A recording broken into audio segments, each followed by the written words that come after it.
झांसी नमस्ते। नमस्कार सर। आप तो झांसी की हैं, इसलिए आपको तो बाहर पढ़ने के लिए जाना, बाहर के विद्यार्थियों से, तो ये जो बाहर के लोग रहते हैं उनका तो कोशिश रहती होगी कि स्वाति उनको सबको अपने घर ले जाए, अपने घर का खाना खिलाए। ऐसा होता है क्या? जी सर, होता है, कई बार होता है ऐसा तो। अच्छा, आप कहीं हो आई क्या? अपनी इन सहेलियां जो यहाँ पढ़ने में साथ मिली हैं, जो दोस्त मिले हैं, तो उनके गांव कभी हो आई क्या? सर उनके गांव तो नहीं, बट हाँ कई जगह हम घूमे हैं। अपने ऑल इंडिया एग्रीकल्चर टूर पे। बुंदेलखंड तो सचमुच में, क्योंकि मैं उस इलाके में मेरा आना जाना रहा है, पानी के अभाव में बड़ी कठिनाइयों वाला क्षेत्र है। फिर भी आपने कृषि क्षेत्र में जाने के लिए क्यों क्यों पढ़ाई करने का सोचा? सर मेरे पिता अपर नगर आयुक्त हैं और उन्होंने अपनी पढ़ाई, अपनी शिक्षा कृषि के क्षेत्र से ही ली है। तो अच्छा। उन्हीं से मुझे प्रेरणा मिली कि मैं कृषि प्रेरणा को मिली? ही और जानूं। प्रेरणा मिली कि पिताजी का दबाव था? नहीं नहीं, प्रेरणा मिली। अच्छा। जी सर। और मैं आगे चलकर प्रशासनिक सेवा में जाना चाहती हूँ ताकि मैं कृषि एवं किसान कल्याण के लिए कार्य कर सकूं। चलिए, तो आप भी अपने पिताजी की तरह सरकार में जाकर के एग्रीकल्चर में ही काम करना चाहती है। देखिए, जहाँ पानी कम होता है वहाँ micro irrigation, drip irrigation, sprinkler, क्या हम किसानों को इस विषय में जागरूक कर सकते हैं क्या? किसान इन चीज़ों को स्वीकार कर सकते हैं क्या? आप तो खुद किसान परिवार से हैं, पिताजी किसानी में पढ़े हुए हैं, बुंदेलखंड में पानी की चिंता को आप वाकिफ हैं। क्या लगता है, लोगों का मन बन रहा है? है यहाँ पर माइक्रो इरिगेशन जैसे ड्रिप इरिगेशन एवं स्प्रिंकलर इरिगेशन के मॉडल तैयार करे गए हैं। हमें इसके बारे में भी पढ़ाया गया है, इसके महत्वता के बारे में भी बताया गया है। और इस वर्ष मैं रावे के अंतर्गत सभी किसानों को जागरूक करने की कोशिश जरूर करूंगी। आप किसानों को कैसे समझाते हो कि फ्लड इरिगेशन, ये पानी, किसान का स्वभाव है, खेत पानी से लबालब भरा हुआ हो, सारी फसल पानी में डूबी हुई, तब उसको लगता है कि हाँ अब कुछ पानी है। उसमें से उसको ड्रिप इरिगेशन में लेकर जाना, जहाँ ऊपर तो सूखा दिखता हो, नीचे से गीला होता हो और फिर फसल होती हो, उसकी इस मानसिकता को कैसे बदल सकते हैं? सर जब वो खुद हमारी यूनिवर्सिटी में ट्रेनिंग अटेंड करते हैं और जब वो खुद डेमोन्स्ट्रेशन प्लॉट्स में देखते हैं कि किस तरह से इतने कम पानी में भी कितनी अच्छी लागत मिल रही है, तो तब वो ये बात को समझ पाते हैं अच्छे से। देखिए, आज इस कार्यक्रम में मुझे बताया गया कि करीब 50-55 हजार लोग रजिस्ट्री करा करके ऑनलाइन है। इतनी सारे लोग हैं, तो मैं अपनी बात करने का तरीका बताता हूँ। मैं जब गुजरात में था, वहाँ भी पानी का बहुत कष्ट रहता है, तो मैं लोगों को समझाता था कि ड्रिप इरिगेशन कैसे। तो मैं कहता कि मान लीजिए घर में छोटा बालक है और न वेट बढ़ रहा है, न वो खिल उठता है, बड़ा मुरझाया हुआ दुबला पतला है, और हर माँ बाप चाहता है कि बेटा स्वस्थ हो, दौड़ता हो, हंसता खेलता हो, ऐसा बच्चा हो, और माँ बाप चाहेंगे।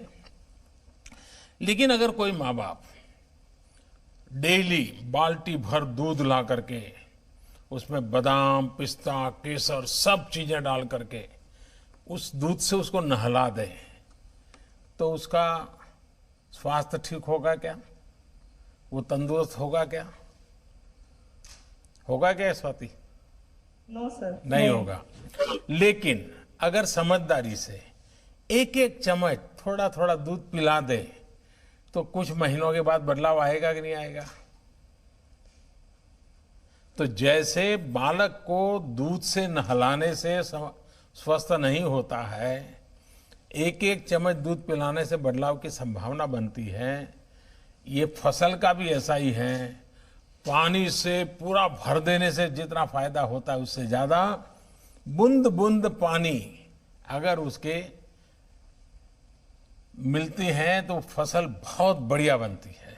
ये बात बड़े सरल शब्दों में लोगों को समझानी चाहिए और पानी की रिसाइकलिंग हो, बरसात के पानी को कैसे जमीन के नीचे स्टोर किया जाए, इसके लिए जो आधुनिक और कम खर्च वाली तकनीक है उनके बारे में जानकारी सामान्य जन तक पहुंचाना जरूरी है।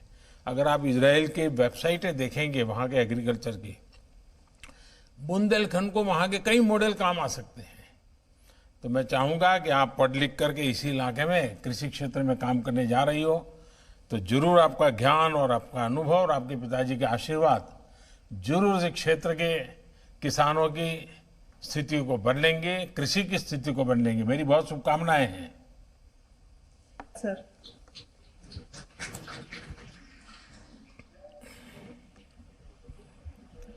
22 वर्ष के मयंक जैन बीएससी ऑनर्स वानिकी चौथे वर्ष के छात्र हैं और मध्य प्रदेश छतरपुर के रहने वाले हैं।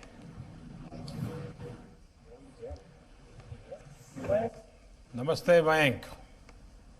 नमस्कार सर। तो ये वानिकी, ये फॉरेस्ट्री के छात्र कैसे बन गए आप? सर मेरा पहले से ही फॉरेस्ट्री में रुझान था। मेरे गांव के पास में ही पन्ना टाइगर रिजर्व है, मैं अक्सर वहां जाया करता था और जब मेरा यहाँ सिलेक्शन हुआ तो उसके बाद मेरा लगाव और भी ज्यादा बढ़ गया। लेकिन वहां की तो जिंदगी बड़ी कष्टदायक होती है, कैसे जियोगे आप वहां जाके, कैसे काम करोगे? सर जितनी कष्टदायक है पर प्रकृति के अनुभवों को जो महसूस करते हैं तो वो बहुत ही आरामदायक बन जाती है। अच्छा, अभी जब छुट्टियों में जाते हैं तो फॉरेस्ट में चले जाते हैं? यस सर, बिल्कुल। और कौन से फॉरेस्ट देखे हैं आपने हिंदुस्तान में? सर मैंने ऑल इंडिया टूर जब गया था तो साउथ कैंपस के कुछ फॉरेस्टों में विजिट की थी। उसके अलावा झांसी के आसपास जितने भी जैसे बनगुआ और बाकी के फॉरेस्ट एरिया में भी विजिट की है। अच्छा, आपको क्या लगता है कि हमें फॉरेस्ट को बचाना भी है और फॉरेस्ट कवर को बढ़ाना भी है? तो आप अब पढ़ाई कर रहे हो तो आपको क्या लगता है, और आपने फॉरेस्ट में घूमे फिरे हो, उससे परिचित हो, तो क्या करना चाहिए, क्या लगता है आपको? सर जैसा कि हम जानते हैं कि वन हमारा एक अमूल्य उपहार है प्रकृति का। तो भारत में जितने भी राज्य हैं वहां पे मानक रूप से थोड़ा कम है फॉरेस्ट एरिया।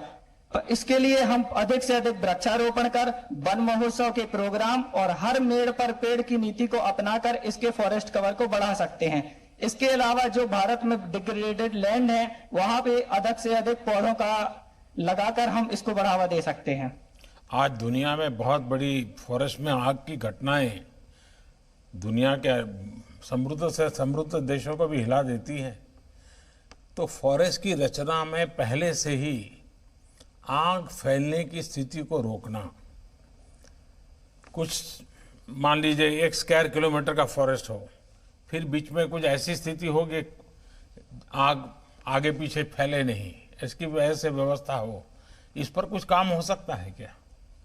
यस सर, जैसा कि इस पर फॉरेस्ट सर्वे ऑफ इंडिया द्वारा कई फॉरेस्ट प्रॉन जो फायर प्रॉन एरिया हैं उनको चिन्हित किया गया है। तो वहां पर समर सीजन में वैसे भी फॉरेस्ट लाइन का निर्माण कर दिया जाता है जिससे एक जगह से दूसरी जगह फॉरेस्ट फायर ना बढ़ सके।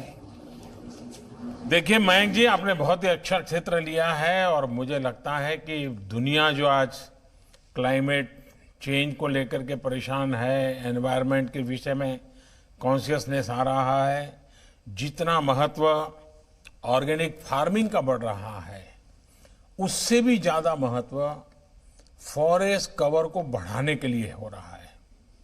बीते 5-6 सालों में भारत में फॉरेस्ट कवर का बहुत विस्तार हुआ है।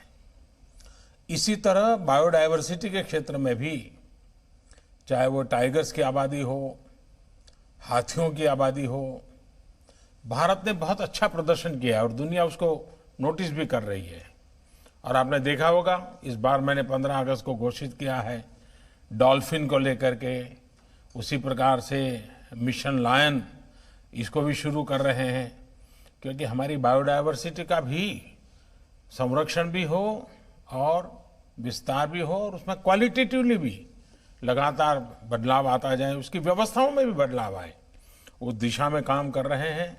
मयंक जी, आपने ऐसा क्षेत्र चुना है जिसका बहुत उज्जवल भविष्य है, मैं आपको बता के रखता हूँ। आज भले लोग न मानते हो, लेकिन आने वाले दिनों में इस क्षेत्र का महत्व बहुत बढ़ने वाला है। मेरी आपको बहुत शुभकामनाएं हैं। धन्यवाद। Thank you sir.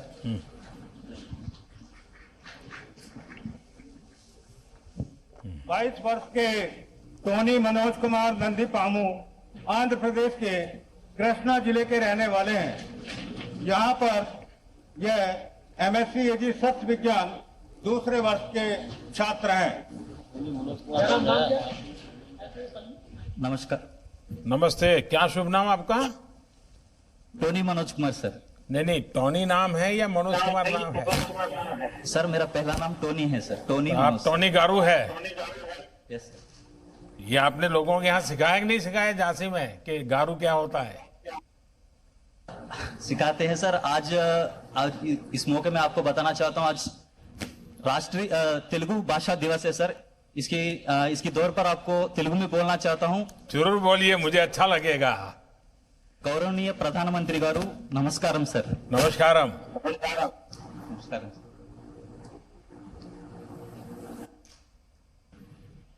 हाँ, कुछ कह रहे थे टोनी? सर हाँ जी सर। सर आपको सर तेलुगु में बोल सकता हूँ सर? हाँ बोलिए बोलिए। సార్ మీ యొక్క కార్యక్రమాలు కానీ మీరు చేసిన కృషి సంక్షేమ పథకాలు కానీ మొత్తం దేశం మొత్తానికి ఎంతో శుభకరంగా ఆశీర్వాదకరంగా ఉన్నాయి సార్। దాని కొరకు మీకు ధన్యవాదాలు తెలియజేస్తున్నాం సార్। देखिए मुझे समझ आ गया। देखिए मैं आशीर्वाद देने वालों में से नहीं हूं, मैं तो आपका साथी हूं और हम सब ने मिलकर के प्रकृति के आशीर्वाद लेने हैं, परमात्मा के आशीर्वाद लेने हैं और जो लक्ष्य तय किए हैं उसको पार करना है। अच्छा टोनी, आप बताइए, आप अपनी पढ़ाई के अलावा भी आंध्र प्रदेश की कृषि और ग्रामीण जीवन से जुड़ी प्रैक्टिस को, वहाँ के अलग अलग तरीके हैं, जैसे आपके यहाँ इमली बहुत है, आपके यहाँ हल्दी बहुत है, इन चीज़ों से इनको परिचित करा रहे हैं क्या? इन सब आपके साथी पूछते हैं क्या आपको? जी जरूर। जी हमारे आंध्र प्रदेश में बहुत से धान एवं आम, इसके साथ साथ इमली, तंबाकू और हल्दी का भी बहुत ज्यादा पैदावार होता है सर।